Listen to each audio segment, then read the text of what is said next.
আসসালামু আলাইকুম রহমতুল্লাহি বরকাতুহু। দেশের পট পরিবর্তনের পর 5 আগস্টের যারা ছিলেন তাদের প্রথম দায়িত্ব ছিল বাংলাদেশের জাতীয় সঙ্গীত পরিবর্তন করা। কারণ জাতীয় সঙ্গীতের লেখক হচ্ছে রবীন্দ্রনাথ ঠাকুর।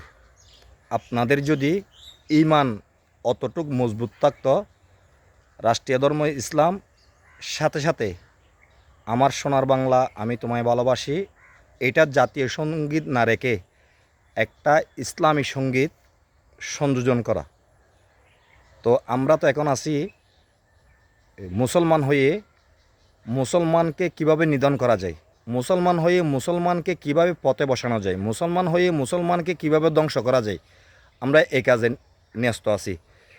তো আমি তাদেরকে অনুরোধ করব, দেশের পট পরিবর্তন হলো 1 বছর পার হয়ে গেছে। আপনাদের দ্বারা ইসলামের কী লাভটা হলো? আপনারা কি রাজনৈতিক স্বার্থে ইসলামকে ব্যবহার করেন, নাকি ইসলামের স্বার্থে রাজনীতিকে ব্যবহার করেন? আমি একজন মুসলমান হিসেবে আপনাদের কাছে আমার প্রশ্ন, কোনো দলের প্রতি অন্ধভক্ত হওয়া ভালো না। নিজের বিবেক বুদ্ধিকে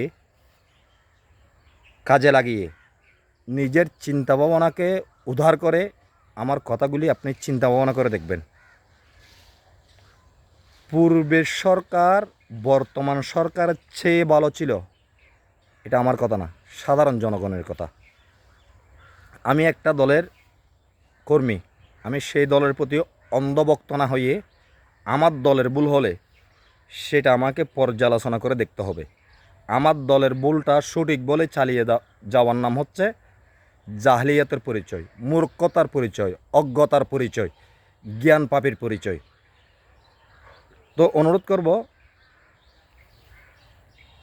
বর্তমান বাংলাদেশের পরিস্থিতি খুবই নাজুক। বিশেষ করে দক্ষিণ চট্টলাকে অর্থনৈতিকভাবে পঙ্গু করে দেওয়ার জন্য জগতের ইসলাম নামে একটা ইসলামী দল উঠে পড়ে লেগেছে। আবার তো শুনতে পাচ্ছি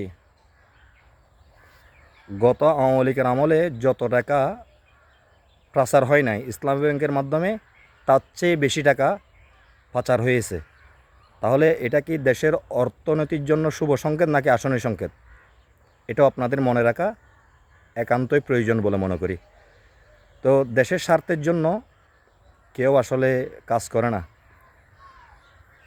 চেয়ারে বসার পর তার মনমানসিকতা একদম পরিবর্তন হয়ে যায়। দেশের চিন্তা কেউ করে না, নিজের চিন্তা করে। যেই দেশের চিন্তা করে সেই মানসিকভাবে, শারীরিকভাবে, আর্থিকভাবে বিপর্যয়ে চলে যায়। সকলে ভালো থাকবেন, সুস্থ থাকবেন। আল্লাহ হাফেজ।